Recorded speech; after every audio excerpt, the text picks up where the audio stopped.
Now, and activists in Myanmar say soldiers have killed more than 80 people in the central city of Bago. The mass killing occurred during violent clashes on Friday.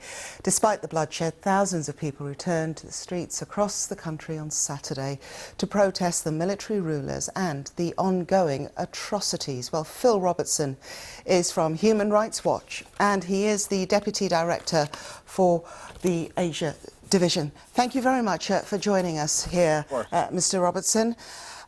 Just give us a background, if you could, to exactly what's taken place in Bago.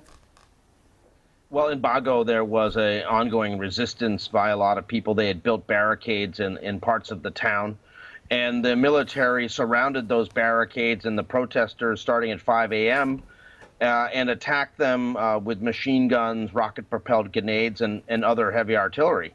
It was basically a massacre that took place over a couple hours, but many people were killed. I mean, the numbers are still a bit in flux, but it may well be more than 50 people who were killed.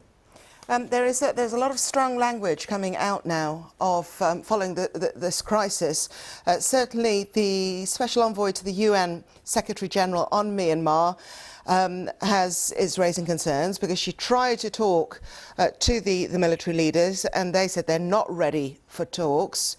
How do you imagine things progressing over the coming weeks and months? What are your main concerns?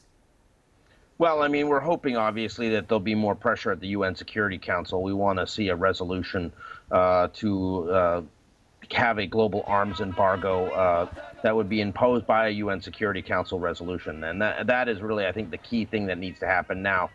The Special Envoy is here now in Thailand. She's in quarantine for about a week. But then she will be basically talking to the Thais and others in the region about the situation. There's supposed to be an ASEAN special meeting on Myanmar on the 20th of April, where there will be a discussion amongst the frontline states about what can possibly be done. But the problem is that ASEAN is hopelessly split, just like the UN Security Council is hopelessly split. There doesn't seem to be a clear way forward that everyone can get around. So, as you see it, I mean, you've discussed about the UN and possibly targeting sanctions. There is a lot of criticism sometimes at how effective that approach is. Do you think more pressure should be put on regional diplomatic efforts? Well, I think regional diplomatic efforts have a role to play, but ASEAN is really split right down the middle. So it's hard to see how the ASEAN is going to be able to move forward. What we've been calling for is targeted economic sanctions on the military and the military companies that are operating in Myanmar, and also looking at how to cut off the money, particularly the oil and gas money that is being paid by the likes of Total and Chevron to the military junta. Those are the ways I think we need to really go forward to build leverage for a regional process to work, because right now the military is not listening. The Special Envoy has been denied access to Myanmar. And, it seems that the military just wants to shoot its way through to complete control of the country.